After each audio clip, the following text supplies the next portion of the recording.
படம் பண்ணால் இப்படி ஒருத்தரோட பண்ணணும். பாரதிலாம் அந்த சாங்கு நிற்பதுமே நடப்பதுமே பிரமாதமாக இருப்பார். அந்த உலகத்தை அவ்வளோ பாரதி உலகத்தை கொண்டு வந்ததில் அவருடைய மெனக்கடல் ரொம்ப பிரமாதமான மெனக்கடல். அழகி படம் நான் காசி தேட்டரில் பார்த்தேன்.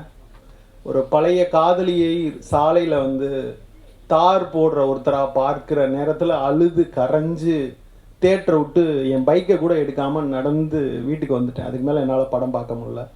அப்புறம் திருப்பி போய் அந்த படத்தை போய் பார்த்தேன். தமிழ் சினிமாவின் ஆகச்சிறந்த ஒரு படம்னா வந்து அது அழகி.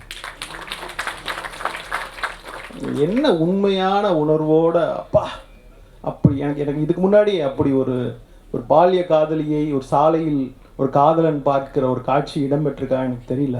ஆனால் அது வந்து மனசில் ஒரு ஆணி மாதிரி அடிச்சது. அது ஒரு விதை.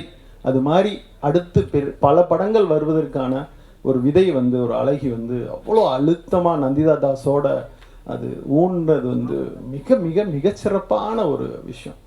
அப்புறம் சொல்ல மறந்த கதை பிரமாதமான படம். ஆனால் எனக்கு பள்ளிக்கூடம் படத்தில் வந்து தங்கர்பச்சான் சார் நடிச்சிருப்பார். உண்மையிலே நான் சொல்கிறேன், தமிழ் சினிமா ஒரு அற்புதமான நடிகனை தொடர்ந்து பார்க்க தவறிவிட்டது தான் நினைக்கிறேன். என்ன பிரமாதமான ஒரு பெர்ஃபார்மன்ஸ். எனக்கு அதை பார்த்து வியந்து நீங்கள் நடிப்பு கொடுங்க வாய்ப்பு கொடுங்க என்கிட்ட கேட்பார். ஆனால் ஒரு பலாப்பழத்தை எடுத்துகிட்டு வந்து அவர் பேசுகிற காட்சியெல்லாம் பார்க்குறப்ப ரொம்ப பிரமாதமாக இருக்கும். அப்புறம் என்னை ரொம்ப நேசிக்கிற ஒரு மனிதர். வெயிலாகட்டும் அங்காடி திருப்படம் பார்த்துட்டு நேராக என் வீட்டுக்கே ஒரு சால்வையோடு வந்து பாராட்டுகிற ஒரு மனிதர். ஏன் 9ஆம் நோட் புக்கு படிக்கலை அப்படின்னு கோவமாக சண்டை போடுகிற ஒரு அண்ணன் மாதிரி.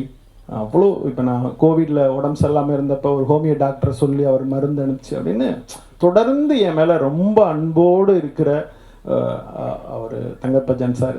தங்கர்பச்சான் தொடாத துறைகளே இல்லைன்னு சொல்லலாம். அவ்வளோ துறைகளை தொட்டார். எல்லாத்துலேயும் எனக்கு தெரிஞ்சு நல்ல நல்ல விஷயங்களை அவர் செஞ்சுருக்கிறாரு.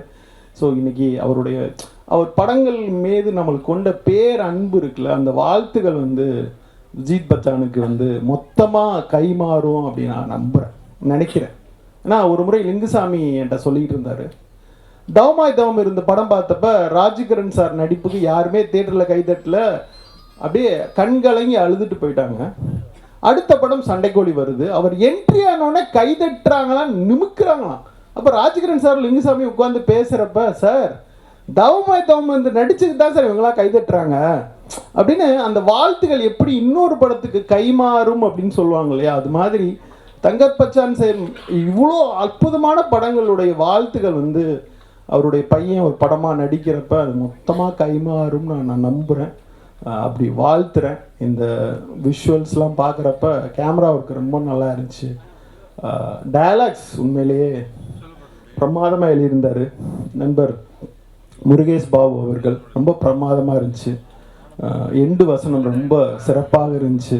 தீண்டாமை ஒரு பெருங்குற்றம்ட்டு. ஆனால் தீண்டாமை பெருங்குற்றம் தான் படிச்சுக்கிட்டே இருப்போம். தீண்டாமையை உருவாக்குற ஜாதி பெருங்குற்றம் சொல்லணும், ஜாதியை உருவாக்குற இன்னொன்று, அதை உருவாக்குகிற இன்னொன்று. இது மொத்தத்தையும் என்னைக்கு இந்த மனிதகுலம் மொத்தமாக அழிக்குதோ அதுதான் இந்த ஒரு அழகு அன்பு பூக்குற காலம். அது வரைக்கும் தொடர்ந்து நாம் தீண்டாமை பற்றி, தீண்ட முடியாதவர்கள் தீண்ட தகாதவர்கள் என்ற 2 வகை இருக்கிறது. அவர்களிடமிருந்து நம்மளை காப்பதற்காக தொடர்ந்து கலை மூலமாக இது மாதிரியான ஒரு தொடர் படைப்புகளை நிகழ்த்தி கொண்டே இருக்க வேண்டும். டைரக்டருக்கும் சரி விஜித் பச்சானுக்கும் சரி இந்த படம் ஒரு முக்கியமான படமாக அமைய வேண்டும் என்று மனதார வாழ்த்துகிறேன். நன்றி, வணக்கம். நான் மகளில் பாண்டியநாடு திரைப்படங்கள் நான் ரிவெஞ்ச் ஸ்டோரி பண்ணியிருந்தாலும் இந்த படத்துடைய ரிவெஞ்ச் ஸ்டோரி கிளைமேக்ஸ் வந்து என்னை வந்து ஒரு மாதிரி ஷேக் ஆக்கிடுச்சு.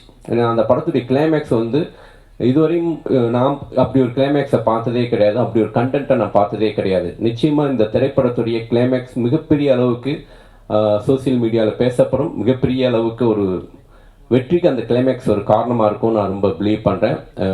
என்னுடைய நண்பர் சிவபிரகாசத்துக்கு என்னுடைய வாழ்த்துக்கள் முதல்ல தெரிவிச்சுக்கிறேன். இளையராஜா சார் அவரோட அழகு சாமி குதிரையை ஒர்க் பண்ணியிருக்கேன்.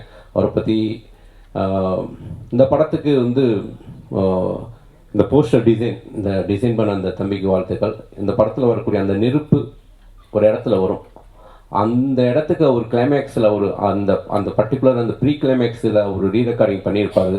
அமேசிங்கான ரீரெக்கார்டிங். அந்த இடத்தவே வந்து என்ஹான்ஸ் பண்ணி கொண்டு போச்சு. ஸோ அப்படியான ஒரு ரீரெக்கார்டிங் அந்த படம், அது வந்து ராஜா சாரால் மட்டும்தான் முடியும். மிகப்பெரிய ஒரு உயிரோட்டமாக ஒரு எமோஷனலான ஒரு கண்டென்ட்டாக இருந்துச்சு. ஸோ இளையராஜா சார் வந்து இந்த படத்துக்கு மிகப்பெரிய பலம்.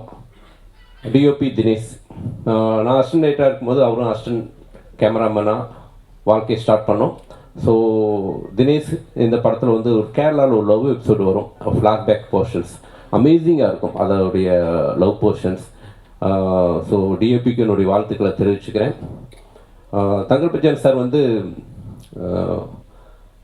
நான் அவர் டைரக்டராக இருக்கும்போது, அவர் குட்டி பையனாக இருக்கும்போது அவருடைய சின்ன வயசில் அவருடைய ஆக்டிவிட்டீஸ் எல்லாம் வீடியோ எடுத்து அவர் நிறையா சேகரித்து வச்சுட்டு இருந்தார் அப்படின்னு நான் படித்தேன். ஸோ அப்போ இருந்தே வந்து அவர் முடிவு பண்ணிட்டார் இந்த பையன் ஹீரோ தான். ஸோ அவருடைய கனவு இந்த இடத்துல நிறைவேறி இருக்குது.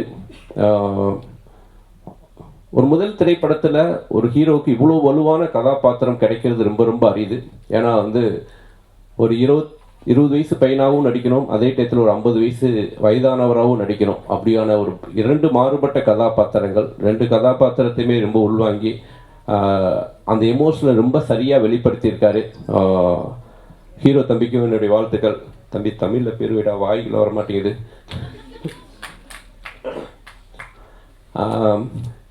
ஷாலி இந்த படம் பார்த்து முடிச்சோடனே நான் வந்து டைரக்டர்கிட்ட சொன்னேன், இந்த பொண்ணு யார், மலையாளியா அப்படின்னு கேட்டேன். இல்லை சார் தமிழ் பொண்ணு தான் அப்படின்னாங்க. ஸோ என்னுடைய ஒரு படத்துக்காக ஷாலியை வந்து நான் மீட் பண்ணி பேசினேன். இப்போ இந்த படத்தில் இன்னொரு கேரக்டர் பண்ணேன். என்னுடைய 2K லவ் ஸ்டோரி திரைப்படத்தில் வந்து இங்கே அவங்க ஹரிதாக்கானா, ஓகே, ஹரிதா வந்து என்னுடைய திரைப்படத்தில் நடிக்க வச்சேன். ஸோ இந்த படத்துடைய மெயினாக இந்த படம் என்ன அப்படின்னா, இந்த படத்துடைய கிளைமேக்ஸ் தான் இந்த படத்தை வந்து வேறொரு திரைப்படமாக மாற்றுது. அதனால் இந்த திரைப்படம் நிச்சயமாக வந்து மக்களுக்கு ஒரு புது விதமான உணர்வை கிடைக்கும். இந்த திரைப்படத்தின் மூலம் தமிழ் சினிமாவுக்கு ஒரு நல்ல ஹீரோ கிடைச்சிருக்காரு. கண்டிப்பாக ஒரு பேஷனான ஒரு ஹீரோவாக தமிழ் சினிமாவில், ஏன்னா ஒரு இயக்குனருடைய பையன் ஒரு இயக்குனருடைய வழியை புரிஞ்சுக்கிட்டு அவருக்கு சப்போர்ட் பண்ணியிருக்காரு. நிச்சயம் இந்த திரைப்படம் மிகப்பெரிய வெற்றி அடையும். இந்த திரைப்படத்தை வாங்கி ரிலீஸ் பண்ணக்கூடிய சார் உங்களுக்கும் என்னுடைய வாழ்த்துக்கள் சார். Thank you so much.